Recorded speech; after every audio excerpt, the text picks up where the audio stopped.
அன்பிற்குரிய சகோதரர்களே, கடந்த ஒரு 2 நாளைக்கு முன்னாடி அஸ்ஸாம் மாநிலத்தில் இந்த சிஏஏங்கிற ஒரு சட்டத்தை அதை அமுல்படுத்த ஆரம்பிச்சிருக்கிறாங்க. சிஏஏண்டா என்ன? சிஏஏண்டா நிறைய பேர் விளங்கிட்டு இருக்கிறாங்க. நமக்குள்ள சட்டம் இல்லைன்னு நான் பல தடவை சொல்லியிருக்கிறேன். நம்ம என்பிஆர் என்ஆர்சி தான் நம்மளை பாதிக்கிற சட்டம். சிஏஏ என்பது அஸ்ஸாமுக்காக கொண்டு வரப்பட்ட ஒரு சட்டம். அது எதற்காக அந்த சட்டம் கொண்டு வர்றாங்கன்னு கேட்டால், 1972ஆம் ஆண்டில் பங்களாதேஷில் ஒரு பெரிய கலவரம் நடக்குது. முஜிபுர் ரஹ்மான் தலைமையில் பாகிஸ்தான் அரசாங்கத்துக்கு எதிராக ஆயுதம் தாங்கி பெரிய சண்டை நடத்துகிறாங்க. அப்போ இந்திய இராணுவம்லாம் போய் இறங்கி போர் நடத்தி கடைசியில் அந்த நாட்டை என்ன செய்கிறாங்க, மீட்டு தனி நடாக்குறாங்க இந்திரா காந்தி காலத்தில். அந்த கலவரம் நடக்கிற நேரத்தில் இந்திரா காந்தி என்ன செஞ்சாருன்னு கேட்டால், அந்த பார்டரை திறந்து விட்டார். உங்களுக்கு இப்போ யாரெல்லாம் கஷ்டப்படுறீங்களோ, அரசாங்கத்தினுடைய துன்பத்தை அனுபவிக்கிறீங்களோ, அவங்களாம் இந்தியாவுக்கு வந்துடலாம் அப்படின்னு. பங்களாதேஷ் இந்தியா எல்லை இருக்குல்ல, அந்த எல்லையை எல்லை தான் அஸ்ஸாம். பங்களாதேஷுடைய எல்லை தான் அஸ்ஸாம் மாநிலம். அஸ்ஸாம் மாநிலத்தில் எல்லையை திறந்து விட்ட உடனே அந்த பங்களாதேஷில் உள்ளவங்கெல்லாம் அஸ்ஸாமுக்கு வந்துட்டாங்க. இவர் தான் கூப்பிட்டார், நல்லா வழங்கணும். அவன் வீடு வாசலோட இருந்துட்டு தான் இருந்தான். இந்தியாவில் திறந்து விட்டோன்னா இந்தியா கொஞ்சம் பெரிய நாடாக இருக்குது, அஸ்ஸாம் கொஞ்சம் செழிப்பாக இருக்கலாம் அப்படின்னு நினச்சி அந்த மக்கள் வந்துட்டாங்க. அப்போ பல லட்சம் பேர் உள்ளே வந்துட்டாங்க. வந்த உடனே இவங்க என்ன செஞ்சுருக்கணும், அனுப்பியிருக்கணும். யுத்தம் முடிஞ்சு பங்களாதேஷ் ஒரு நாடு உண்டாயிடுச்சு, இப்போ உங்களுக்கு பாகிஸ்தான் பிரச்சனை இல்லை, நீங்கள் எல்லோரும் போங்க அப்படின்னு அனுப்பியிருந்தா அன்றைக்கே போயிருப்பாங்க. அவங்க தற்காலிகமாக தான் வந்தாங்க. இவர் திறந்து விட்டதுனால இவங்க அனுமதிச்சதுனால வந்தாங்க. அதை செய்யாமல் பேசாமல் அவங்கள இருக்க வச்சுட்டாங்க. இருக்க வச்சது மட்டுமல்ல, இங்கே ரேஷன் கார்டு கொடுத்தாங்க, இங்கே கல்வி உதவி கொடுத்தாங்க, இங்கே ஒரு குடிமகனுக்கு கிடைக்கக்கூடிய எல்லாத்தையும் கொடுத்தாங்க. குடிமகன்கிற உரிமையை கொடுக்கலையே தவிர இங்கே எனக்கு இருக்கிற உரிமை எல்லாம் அவங்களுக்கு இருக்குன்னு அறிவிச்சாங்க. அந்த மாதிரி அந்த மக்கள் இருந்துட்டு வரும் பொழுது என்ன செய்கிறான்னா, ஒரு புதுசாக சட்டம் கொண்டு வர்றான். என்ன சட்டம்? இந்த அஸ்ஸாமில் இருக்கக்கூடிய, அஸ்ஸாமுக்கு தான் அந்த சட்டம் நல்லா விளங்கிக்கணும். சிஏங்கிறது அஸ்ஸாமுக்கு தான் கொண்டு வந்தாங்க. அஸ்ஸாமில் பாகிஸ்தான், ஆப்கானிஸ்தான் சும்மா சேர்த்துக்கிட்டாங்க. ஆப்கானிஸ்தானில் ஏன் வர போகிறான்? சட்டத்தை போடும்போது நினச்சிட்டாங்க, பாகிஸ்தான், பங்களாதேஷ், ஆப்கானிஸ்தான்லேருந்து வந்திருக்கக்கூடிய மக்கள் அவங்க இந்துவாக இருந்தால், சீக்கியராக இருந்தால், பௌத்தராக இருந்தால், கிறிஸ்தவராக இருந்தால் அவங்க குடியுரிமை வாங்கிக்கிறலாம். முஸ்லீமுக்கு இல்லைன்னு அர்த்தம். முஸ்லீமுக்கு இல்லைன்னு சொல்லலை. இதில் இந்த குறிப்பிட்டு சொல்கிறாங்க, நீங்கள் அப்படி வந்துட்டீங்களா, வந்தவங்க நீங்கள் இந்துன்னு நிரூபிச்சீங்கன்னா நீங்கள் இருந்துக்கலாம், இந்தியர் ஆக்கிடுவோம். நீங்கள் கிறிஸ்தவர் நிரூபிச்சிங்கன்னா உங்களுக்கு குடியுரிமை, நீங்கள் பௌத்தர்னு நிரூபிச்சிங்கன்னா குடியுரிமை, சீக்கியர்னு நிரூபித்தா குடியுரிமை. முஸ்லீமுக்கு முடியாதுல்ல, முஸ்லீமுக்கு இந்த இதில் வரமாட்டானே. அப்போ முஸ்லீமுக்கு மட்டும் குடியுரிமையை மறுக்கிறதுக்காக வேண்டி இது குடியுரிமை கொடுக்குற சட்டம் கொண்டு வந்திருக்கிறோம். கொடுக்குறன்னு யாரு கொடுக்குறான்? முஸ்லீம் அல்லாதவங்களுக்கு கொடுக்குறான். அப்படிங்கிற அந்த சட்டத்தை கொண்டு வந்தாங்க. அதை அமல்படுத்த வரும் பொழுது தான் இதை இந்தியா முழுசும் கொண்டு வர போகிறோங்கிறதுக்கு என்பிஆர்னு எடுத்தான். அதை தான் நம்ம எதிர்த்தோம். நமக்கு அந்த சட்டம், தமிழ்நாட்டுக்கு அது மாதிரி சட்டத்தை கொண்டு வருவதற்கு, ஒவ்வொரு மாநிலத்திலையும் கொண்டு வருவதற்கு தான் என்பிஆர் என்ஆர்சின்னு வந்தது. நம்ம கடுமையாக எதிர்த்தோம். என்பிஆர் என்ஆர்சிலேருந்து பேக் அடிச்சிட்டான்.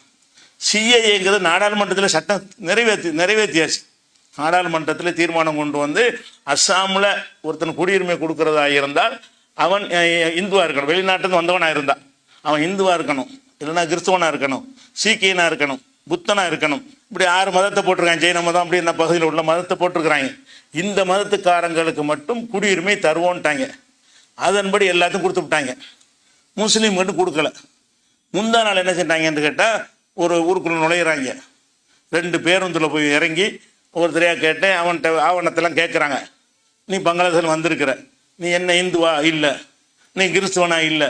நீ புத்தனா? இல்லை. ஏர் வண்டியில் அப்படின்னு சொல்லி 2 பேருந்துகள் நிறைய அந்த ஊரில் உள்ள மக்கள் அள்ளிக்கிட்டு போய் தடுப்பு முகாம்னு ஒன்று கட்டி வச்சுக்கிறாங்க. இவங்களை என்ன செய்வாங்கன்னு கேட்டால், மக்களோட குடியிருக்க விட மாட்டாங்க. தடுப்பு முகாம் என்று சொல்லி 7 கால்பந்தாட்ட மைதானம் அளவுக்கு பிரம்மாண்டமான ஒரு தடுப்பு வதை முகாம்னு சொல்லலாம். அதை தடுப்பு முகாம்னு ஏற்படுத்தி வச்சுருக்கிறாங்க. அதில் சின்ன சின்ன ஒரு 5 கஞ்சி ரூமாக போட்டு அதில் தங்க வச்சுருவாங்க. ஜெயில் மாதிரி ஏறக்குறைய ஜெயிலு தான். அவங்களுக்கு ரேஷன் கிடையாது, அவங்க பிள்ளைகளுக்கு படிப்பு கிடையாது, குடும்பத்தோடு அங்கே தான் இருக்கணும். சோறு மட்டும் கிடைக்கும், சாப்பாடு மட்டும்தான் கிடைக்குமே தவிர வேறு எந்த உரிமையும் அவங்களுக்கு கிடைக்காது.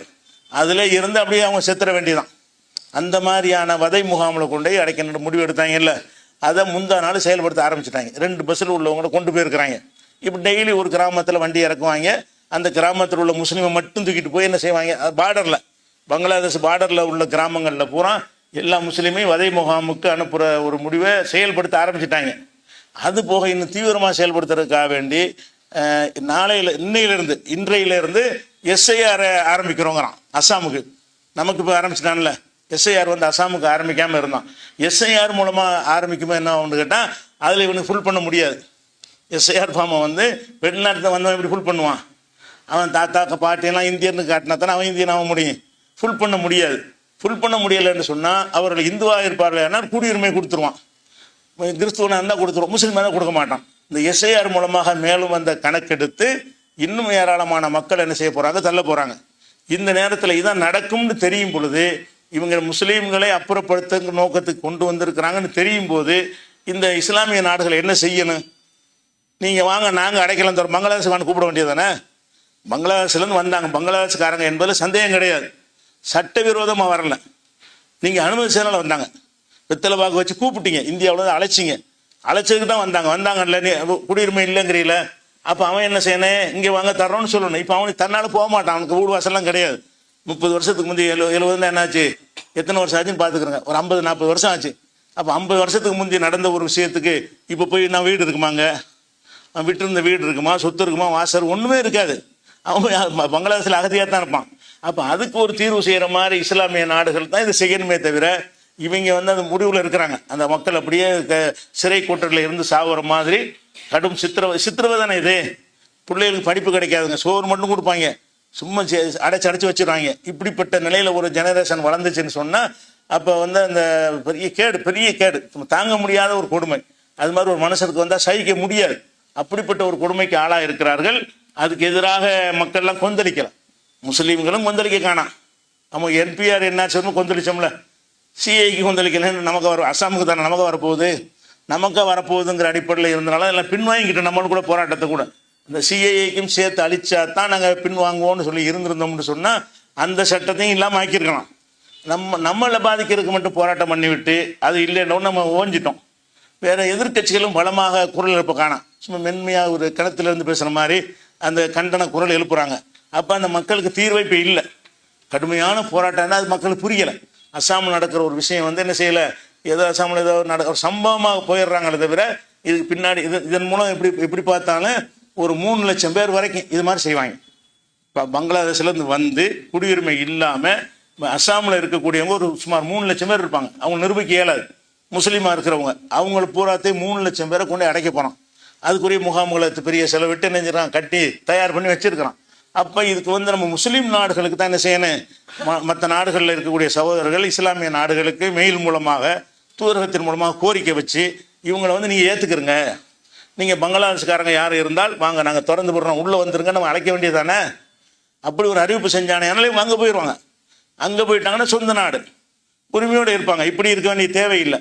அவங்களோட ஜெனரேஷன் சமுதாயம்லாம் பாதுகாப்பு. இப்போ செய்கிற ஒரே வேலை என்னன்னு கேட்டால், வெளிநாடுகளில் வசிக்கக்கூடிய நம்முடைய சகோதரர்கள் அந்த நாடுடைய தூதரகம்லாம் இருக்கும், பங்களாதேஷ் தூதரகம், பாகிஸ்தான் தூதரகம்லாம் இருக்குது. அதன் வழியாக நீங்கள் வந்து திரும்ப அழைக்கணும்.